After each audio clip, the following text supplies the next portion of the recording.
So I am so happy to be here with you again. And thank you, Angela, and others who planned this virtual conference for inviting me, and to all of you for being here. I last attended with you virtually. Well, you are virtual pioneers, of course.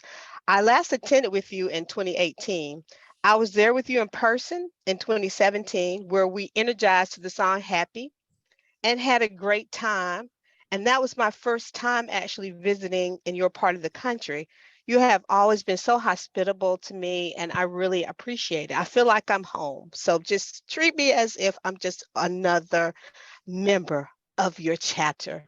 I like to do a little disclaimer before I start.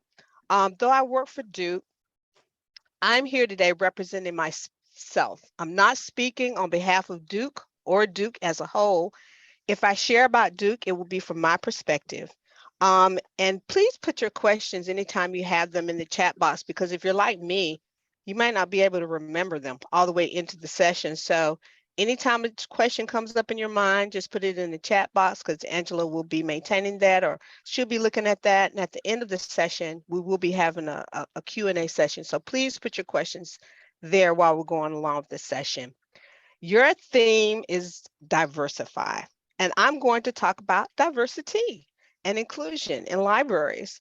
The best way to do that is to start with each individual, because that's where the work is.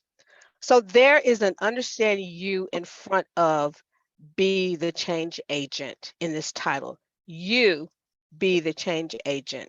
Although I'm talking to you as a group, I'm really talking to you as individuals as well. So though this session is not about the book, it does frame some of the contextual perspective that I'll be sharing with you today. And since Angela has encouraged me to share, I'm going to do that. So first of all, I want to say kudos to my co-editor, Shannon Jones, who is your current MLA president, and she'll be doing the MLA update today, I understand. When she came to me with the idea of doing this book after seeing a call from the MLA Books panel, I jumped at the chance, because as women of color in a profession that is predominantly white female, I knew our voices and those of others could resonate loudly in sharing our experiences as advocates and supporters of equity, diversity, and inclusion in libraries and librarianship. This book is a compilation of best practice strategies tempered with wisdom and experience, because no matter how good your strategies are, you have to have wisdom and experience in your application of those strategies, or they just won't work. We were fortunate enough to have Chris Borg from MIT to introduce the book. So for those of you who may know Chris, she says what she means and she means what she says. We like it that way. So this is not just a trendy topic of discussion. This is a call to action. In the book, we want it to be a real call to not just talk the talk, but walk the walk. I know you've heard that many times, but to be quite honest with you, I still see a little talking, more talking than walking in a lot of cases here. So we need to increase that walk. We need to increase that action from what I'm seeing going on in the DEI world. But we hope that the book is uniquely equipped to provide that catalyst for you. The book is divided into 3 parts. Part 1 is why diversity and inclusion matter. The book kicks off with the historical perspective from whence we come. It's followed by an overview of D&I research and literature from 1970 to 2017. Chapter 3 examines the changing face of librarianship, which really hasn't changed that much at all in the past several years. Part 1 is summed up with a discussion of implicit bias and microaggressions and social justice and activism in libraries. Part 2, equipping the library staff, authors share strategies, experiences, lessons learned, and challenges when trying to build a diverse staff or when serving a diverse clientele. The question we focused on was, how do we prepare staff to work with the plethora of diversity issues which are commonplace in our workplaces? So part 2 opens with a showcase of strategies for leading a diverse and inclusive public library, which has different issues from academic libraries, special libraries, and others, but can always be used as a model. The book moves from that to a discussion of how to align a library strategy for advancing diversity and inclusion work with the intention of the library's parent organizational strategy. And that is important because the intention may not be your intention in the library. Chapter 8 was the sample chapter that Shannon and I wrote for the book proposal. And it really gets at the core of a crucial issue in DEI, which is recruitment and retention of staff to increase the diversity of our workplace. And again, the needle really has not moved for many years in that area. Chapter 9 offers guidance on developing cultural competency and sensitivity. And part 2 rounds home with an examination of professional development as a growth strategy.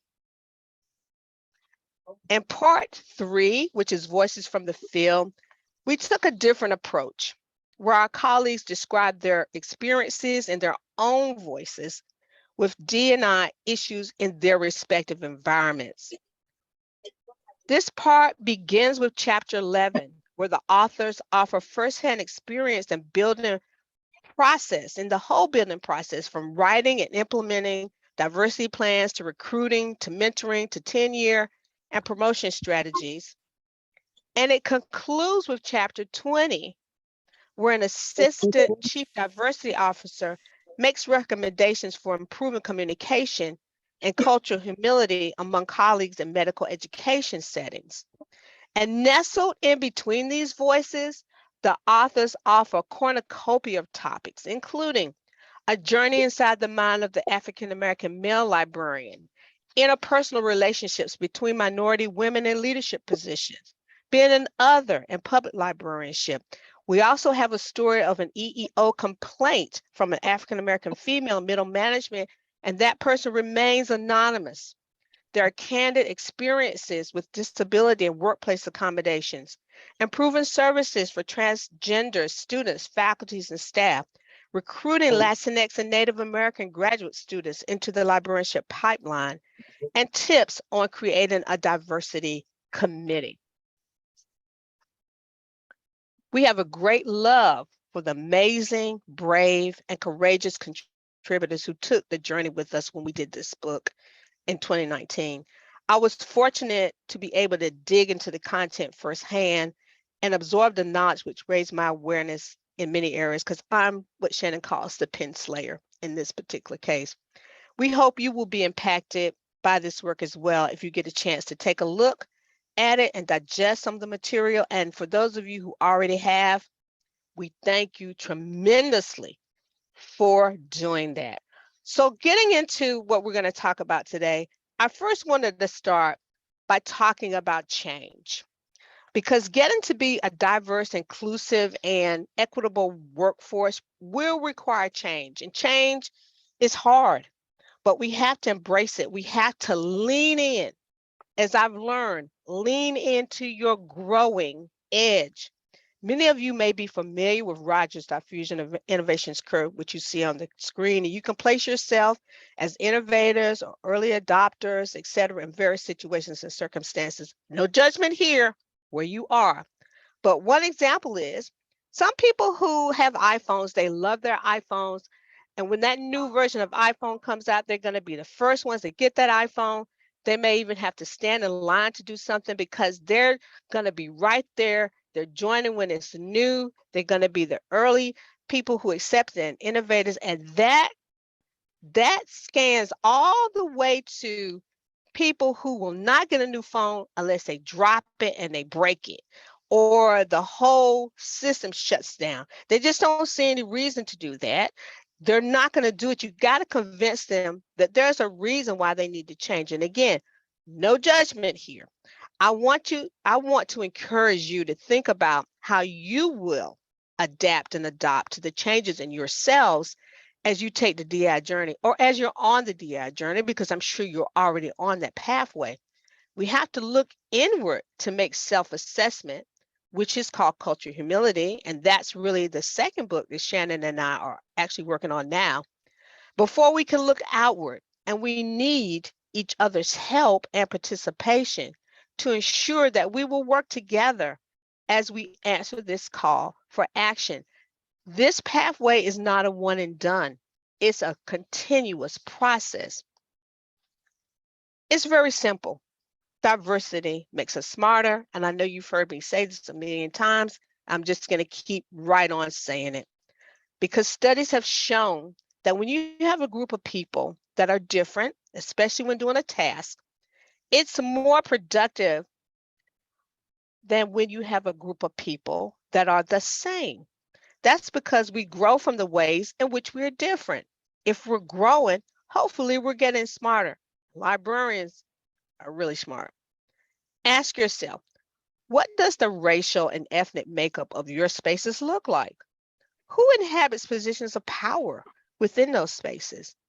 Who do you collaborate with internally and externally?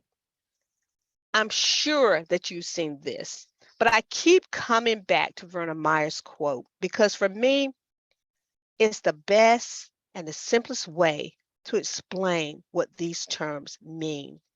You can have a lot of people present in any space and time. They can even be at the table, but if they're not involved or part of the decision making, etc., if they're marginalized, sidelined, silenced, or even missing, it will not be inclusive. In chapter 1 of the book, Virginia Lacey Jones, who's a trailblazer, explains that in 1935, she attended her first ALA conference. She and other African American students were seated in segregated sections and denied entry into the exhibits at the conference hotel. Their complaints led to changes in policy where ALA would not meet in cities where they could not attend altogether. That was diversity, but no inclusion.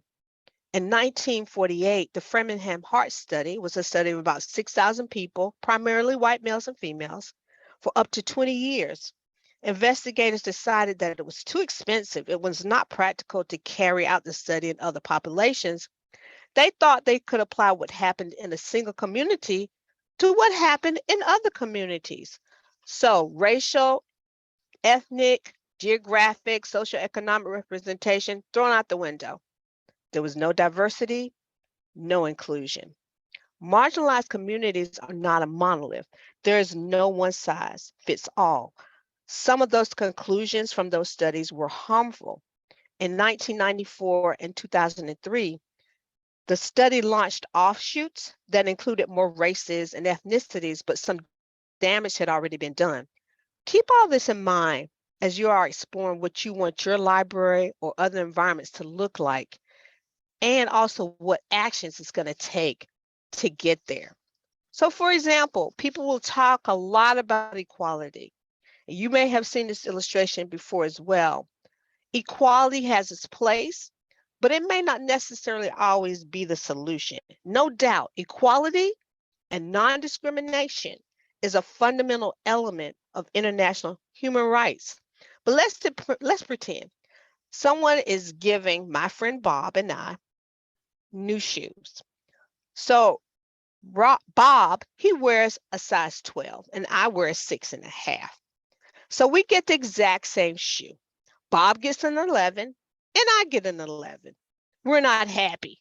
His is too small, mine is too big. So we're given equal things, but it's not what we need. Equity is giving Bob a 12 and giving me a 6.5. That's the right size. That is what equity is. You want to be invited to the party. You want to be asked to dance. And you want to have on the right size shoes. Otherwise, it's going to be a hot mess. Or you could just dance barefoot. No shoes, no barriers. That's what liberation is.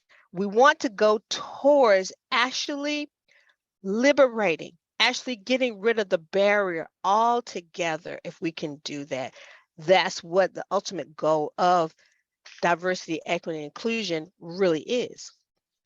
So I want to talk just a little bit about identities. And as I said before, The work begins with you.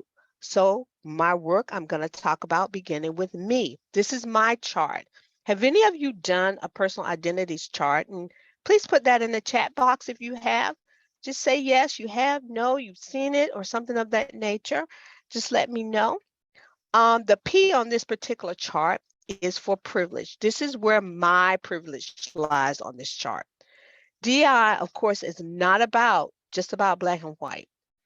All of your identities make up who you are as a person, your behaviors, your beliefs, your values, your expectations, and your experiences.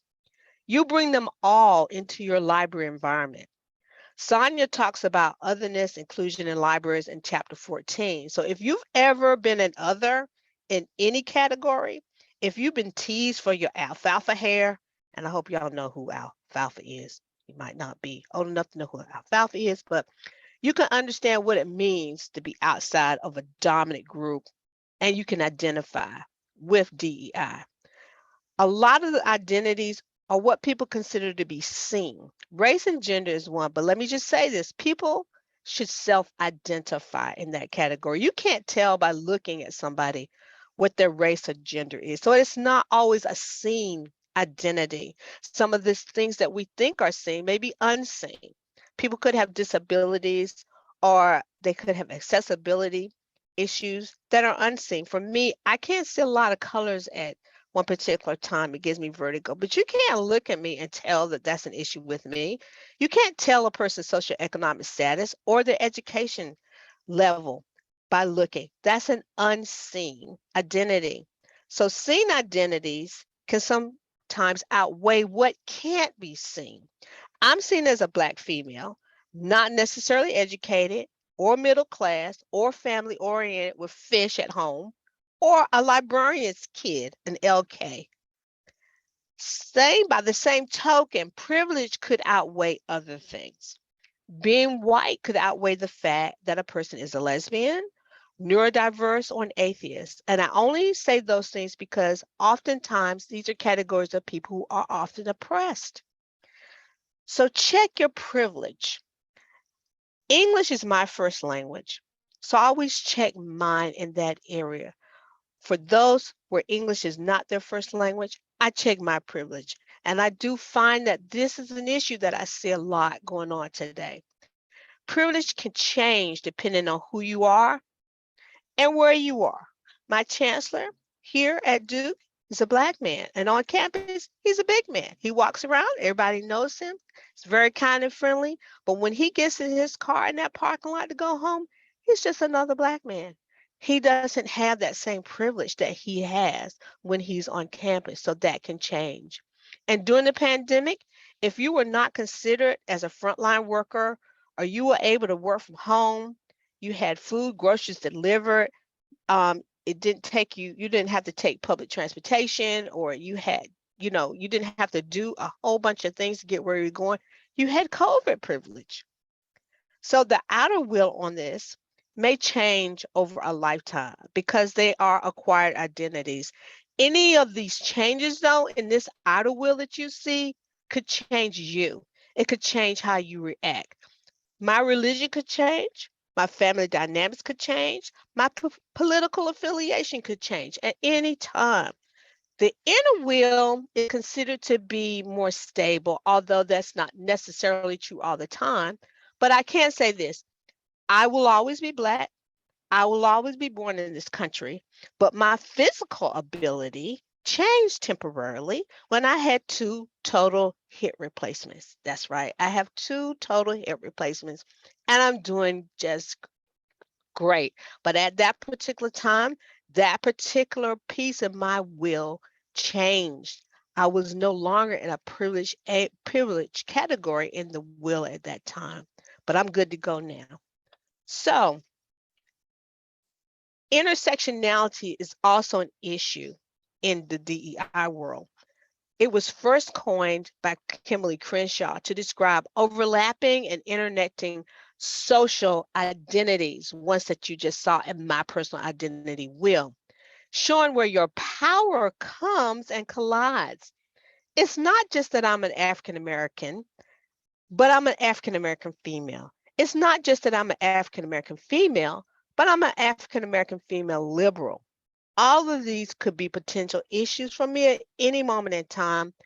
They could be issues of power. They could come together and they can also collide. So your identities, your personal identities break down even further than you can imagine. You have your whole will, but then you have the intersectionality that's going on at the same time. Along with your identities comes your biases, unfortunately. And everybody has biases. Let me say that again. Everybody has biases. How many of you have had some kind of bias test? Just put that in the chat box if you had any kind of bias test. And there are tons and tons of different types of bias tests that you can take. But one of our tasks in this journey, and again, it's not a one and done, is learning as much as we can about what we don't know. And that includes ourselves. Implicit bias shows you things you don't know or realize. You can have attitudes towards people or associate stereotypes with them without our conscious knowledge. It can be done. I've heard people say, well, I always had something going on with people named Linda because somebody named Linda did something, traumatized me. So every time I hear Linda, and Linda, if you're out there, no offense, just using that name because that's what they use, they got upset about it. But it was a bias that they had developed. Blind spots, mind bugs, and biases. Oh my. I want to encourage you to take the implicit bias test or some implicit bias test if you haven't already, because everybody doesn't necessarily agree with this test. And especially if it causes an awareness of things you may not have thought about yourself before. Sometimes that's really hard to intake when we hear things about ourselves that we don't necessarily agree with or we haven't heard before. We have to lean in and breathe a little bit when that happens. But why not put yourself in a transparent position to be proactive? Just lean in when it's feeling a little uncomfortable. Don't run, lean in. It may be tough, but I think it's worth it. You can't control what happens to you, but you can control your attitude towards what happens to you. And in that, you will be mastering change. Remember, we talked about change earlier. You will be mastering change rather than allowing it to master you. Now, the 4 eyes of oppression.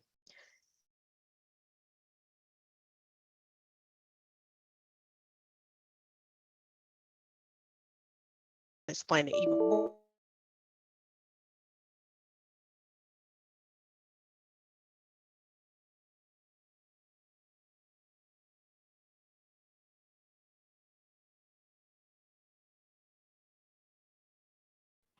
Beverly, you there?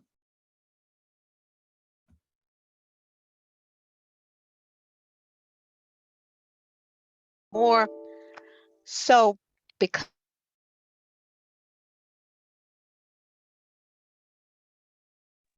Sorry, we're having some technical difficulties, so give us a minute.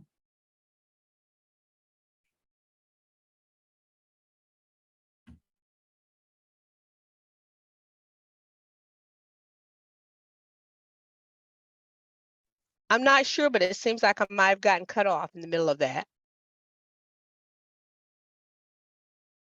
Yes, and now we can hear you again. Thank you. You can hear me again. Okay. I'm not sure exactly where I stopped. Was I at, did everybody get to the oppression slide? Yes, but the video wasn't running, so. Okay, I hadn't run it yet, but I was on the oppression side. I'm gonna go back there, if that's okay. Yes, right, we introduced 4 eyes. Very good. I'm gonna go back there. So you all hold on just a second. Is everybody back with me? Is everybody back with me? Yes, ma'am. Thank you very much. Okay, so I'm gonna start from this slide again. Sorry about that. It's the way of the world. So the oppressions here, ideological, institutional, interpersonal, and internalized. And because identities make up who we are, we can get tainted by biases, all kinds of isms, racism, sexism, classism, ableism, anti-Semitism, ageism, sizeism, and heterosexism. All kinds of what we call isms can cause the biases. But the basic ideology of oppression is that some people believe that one group is better than another group. That's the basic ideology. I think that out of all of these, probably the one that impacts me the most, that I think is I guess the most challenging, is the internalized, because when it's internalized oppression, you no longer have to do anything. People are just spinning on their own. They're just encompassing the ideas on their own, and nobody even has to impart information to them. So to me, that's really a really sad state, especially in the picture you see here where they gave some African American children, I don't know if y'all have heard about the doll experiment, and asked them which doll they preferred, and most of them preferred the white doll because in their minds the black doll was a bad thing, dark was bad. So that was an internalized oppression. So to me, that's a very, very bad place to be. So right now we're gonna, if everything goes well, and Angela, hang with me, we're gonna start a little video now. And I apologize in advance if we have to look at an ad or we have to do an ad for a few seconds. Hopefully you're going to be able to hear this. I think I did have on the share. I might have to turn that back on again. I'm not sure. Let me see. Can everybody hear? No, First of all, can everybody hear? Cannot hear Can the everybody ad. hear? You can't hear? No. no. I'm going to stop for a second sharing, and I'm going to start sharing again. Okay, hold on.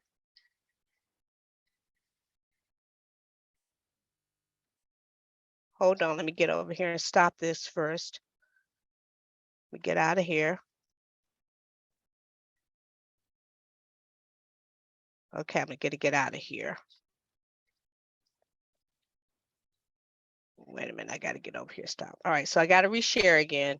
This time I've got to start the sharing because when I got out, what happened was it didn't like that. So I'm gonna start again. Okay, hold on. Video on the chat too, if that's, so we need to do that. Yeah, let me see if I can get out of here. Share the sound. There we go. Let me see if I can get back now.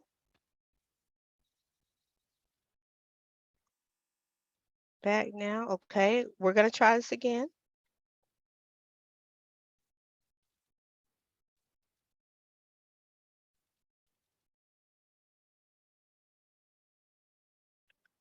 Hopefully we won't have any crazy commercials here. Oppression. Can everybody It's hear? a word that's often used as a blanket term, but there's Yeah. actually a whole Can lot everybody more hear? to it. There Yeah, are we can four hear, Beverly. interlocking aspects of Thank oppression: you. ideological, institutional, interpersonal, and internalized. And it might seem like a small difference, but it's very important to be able to distinguish between each kind, because understanding oppression is the first step to fighting it. Let's start with the core at the heart of every form of oppression: ideology. Every system of oppression comes from the idea that one group is somehow better than another. Ideological oppression starts when the dominant group associates positive qualities with itself and negative qualities with the marginalized or othered group. Ideological oppression describes the deeply ingrained social root of inequality. It's the larger overarching idea that leads to the isms. For example, the idea that black people are dangerous is ideological racism. The idea that poor people are lazy is ideological classism. Ideological oppression leads to institutional oppression. Institutional oppression is the way that systems and institutions manifest the dominant ideology. Institutions control access, who is able to get to what and how. This includes legal rights, police practice, access to medical care and education, public policy, political power, and media representation. For example, when women make 2/3 of what men make, that's institutional sexism. When a building is constructed without wheelchair ramps, that's institutional ableism. All of this leads to interpersonal oppression. Interpersonal oppression is probably the easiest to recognize because it happens all around around us. Interpersonal oppression is the way that people play out discrimination and violence on each other. It can take the form of microaggressions, jokes, stereotypes, and harassment. For example, when a student is bullied for being gay, it's interpersonal homophobia. When a Muslim person is told that they're a terrorist, it's interpersonal Islamophobia. And all those forces, ideological, institutional, and interpersonal, lead to internalized oppression. Internalized oppression is the way that people with marginalized identities internalize narratives of their own inferiority. It's what leads people to feel less than. This is the end goal of oppression. The oppressive party doesn't need to exert force any longer because the marginalized group is enacting oppression on itself to maintain the status quo. It's important to remember that it's never a marginalized person's fault that they feel internalized oppression. It's simply what happens when someone faces negative stereotypes, low expectations, and ongoing discrimination. So, for example, an immigrant feeling embarrassed about having an accent is internalized xenophobia. When a trans woman feels that they can never be a real woman, that's internalized transphobia. So, to review, the 4 I's of oppression are ideological, institutional, interpersonal, and internalized. Each of these types are interconnected and completely supported by the others. They can never exist on their own and can even be seen as a cycle. Now that you understand the different kinds of oppression, you're even more equipped to fight it. Don't forget that any effort to dismantle oppression should aim to address it at all 4 of these levels. Thanks for watching. And thank you for watching that. And now we are back. As I said, the eyes of oppression, the internalized one is really impactful. Every time I see that, I kind of think about that. So let me get out of my head and go on. So what do we do? How do we make this better? What are the best practices for diversity, equity, and inclusion? Well, there's a lot, and there's not enough time to really articulate them all, but I'm going to give it a shot. So the first one is find your voice. Let it be loud enough to be heard, but have something to say, not just noise. Speak your truth about yourself and speak your truth about situations you observe. This is not just for people who are oppressed. Speak up when you see microaggressions, white fragility, biases, racism, white splaining, etc. Because silence truly is not golden. If you see something, say something, do something. One of my colleagues came to me about a year ago and said, you know, I watched someone have microaggressions towards you for a long time while they were here, and I didn't do anything, and I'm sorry. I'm going to do better. And I can tell you that was one of the most impactful things that one of my colleagues could have said to me. It was actually her validation more so than it was my validation, because I knew what was happening, and I told her, I thanked her, but I told her, when you didn't say anything, it didn't get better. It got worse. So it was really an impactful moment for me to have one of my colleagues come in to tell me that after all that time, to let me know that, yes, they were seeing things that were happening, but they weren't doing anything to really help. So speaking your truth to authority is especially important, but learn how to temper your tone, or you won't get anywhere. You won't get change. You'll get pushback. You'll get resistance, and you might damage your reputation and not be able to repair it. So try to find the balance between intent versus impact. Be sure not to weaponize a situation or a person when you don't have all the facts, but you think it's the right thing to do. I'm going to say it again. Be sure not to weaponize a situation or a person when you don't have all the facts, but you think it's the right thing to do. Because sometimes things happen and we immediately think, oh, it's the right thing to do. But we don't have all the facts. And in not having all the facts, we weaponize a person or a situation. There's 3 sides to every story. There's this side, there's that side, and then there's the truth.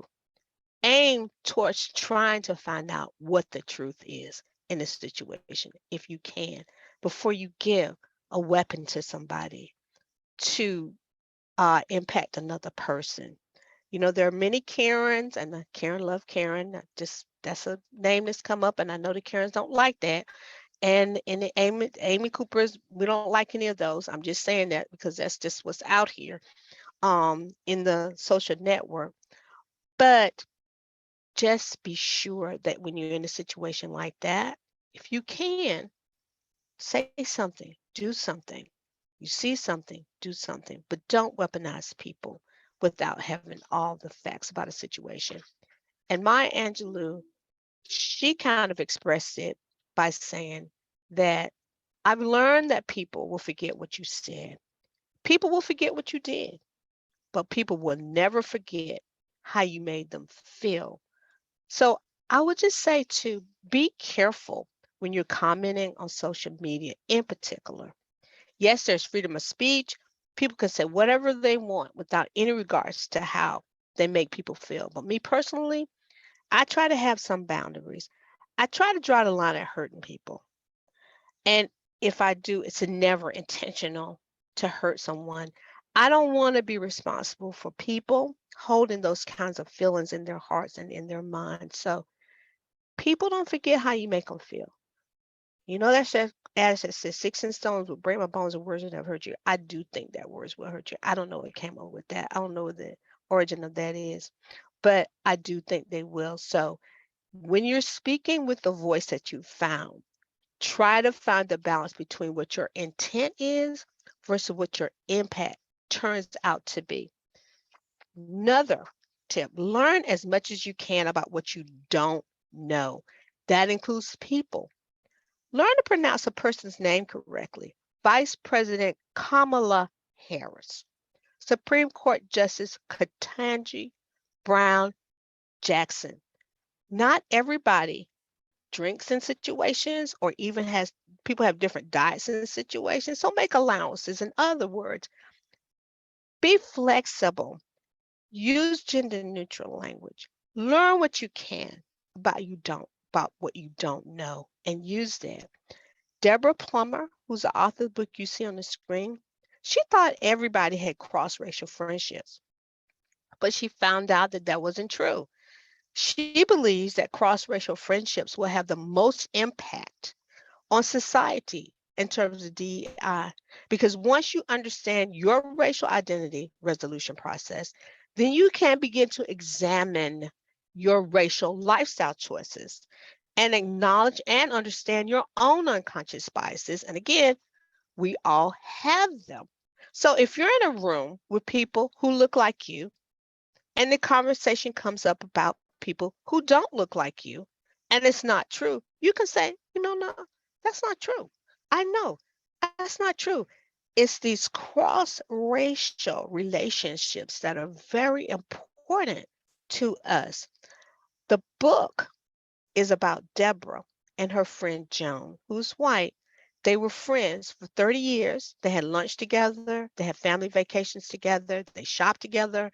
They were true friends of the heart, not just, oh, I knew this person in high school. They sat behind me 2 rows. We're friends. You don't even know them. And you're on Facebook, you're talking about your friends. You're not really friends, not friends of the heart. But they never talked about race until Joan voted for Donald Trump. Then they had some empathetic and enlightening conversations about a lot of things. They're still friends, but it was a journey. And I know many of you have shared with me that this whole situation has been a journey for you as well. I can share what she shared, but we don't really have enough time. So I suggest that you take a look at this book. I found this book to be very impactful. I met Deborah, a very lovely woman, and she brought a real awareness about a lot of things to the front that she thought existed, but that really didn't exist in terms of the cross-racial relationships. And I learned a lot about some things I didn't know. So I won't go into a whole lot about it, but I'll just say learn as much as you can about what you don't know. Listen to the stories of your colleagues, but don't try to put yourself in their place. Be cautious about making people feel responsible for your feelings. it's not their burden to take. I'm going to go back for a second. If you don't have friends who don't look like you, I would encourage you to develop some of those friendships of the heart. I went back because I wanted to say this.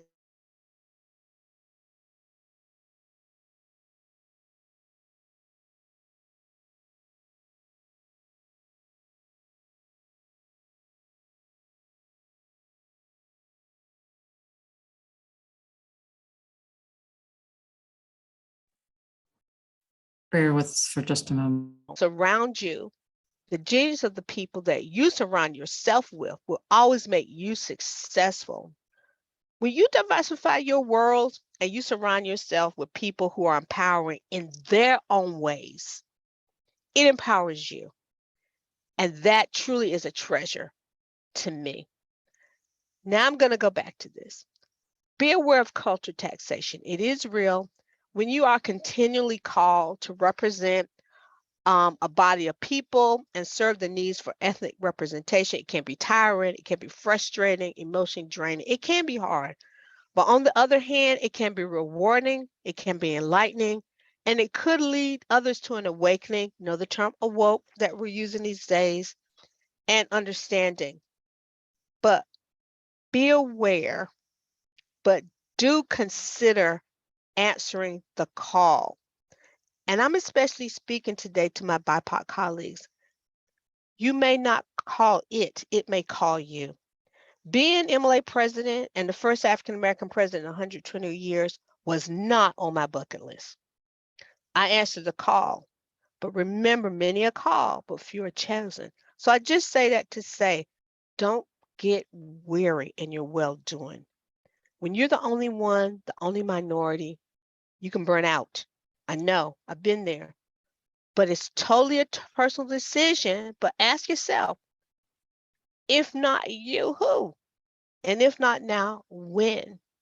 I don't mind people asking me questions and they'll say, well, you know, that's taxing, that's overburdening. But for me, I would rather you ask me and me answer the question than not answer the question. So I'm just going to say, just be open to answering that call. Just be open and try not to get weary in your well-doing, because sometimes it really is weary and it really is frustrating. And I do understand that.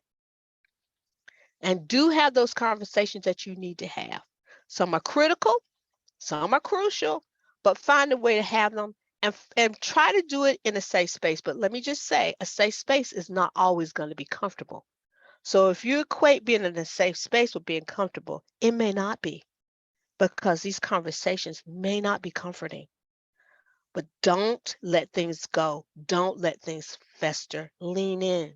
Again, lean in. When you feel a little discomfort, don't immediately run. Don't immediately turn away. Try to lean in to the conversation. Try to get away from a fixed mind. Move towards a flexible mind to be the person you really mean to be. And do advocate for someone who is different from you. Do that.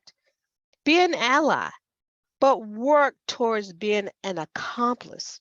An ally is a person who's reaching down, reaching up, reaching in, reaching out to help you, to lift you, to pull you up. But accomplices, they're in the hole with you, digging out with you. That's an accomplice. You go, they go. That's what an accomplice is. So definitely be an ally, but work towards being an accomplice if you can. At the end of the day, you want to create a safe environment, as safe as you can, where people can be physiologically, psychologically, and emotionally well. The ultimate intent is not to hurt, not to harm, and not to shame. That's the ultimate intent where we're trying to go when we have these conversations, when we have allyship, when we're doing all these things to bring the DEI process to its fullest fruition. So I'm going to end this by actually reading one of my favorite quotes from James Baldwin, which is, not everything that is faced can be changed. You may have heard this before, but nothing can be changed until it is faced. So take a look at things that need to be changed. Take a look, because there are many things that need to be changed, and do everything you can to change them. In the Medical Library Association, that's what I'm doing. Taking a look at things that need to be changed, and I'm trying to do everything that I can in my power, with the power and the help of other people, to change those things, to make those things better. You be the change agent. You, as Gandhi said, be the change you wish to see in the world. And I want to thank you today, each and every one of you, for being here today, spending this time with me. I do the Carol Burnett. I'm so glad we had this time together and tug on their ears. Y'all might be too young to even know what that is, but that's what she used to do. But thank you for being here. Thank you for listening. I hope that you will keep an open mind and an open heart as you continue your DI journey. Thank you very much. And now I'm going to stop sharing, and I'm going to open the floor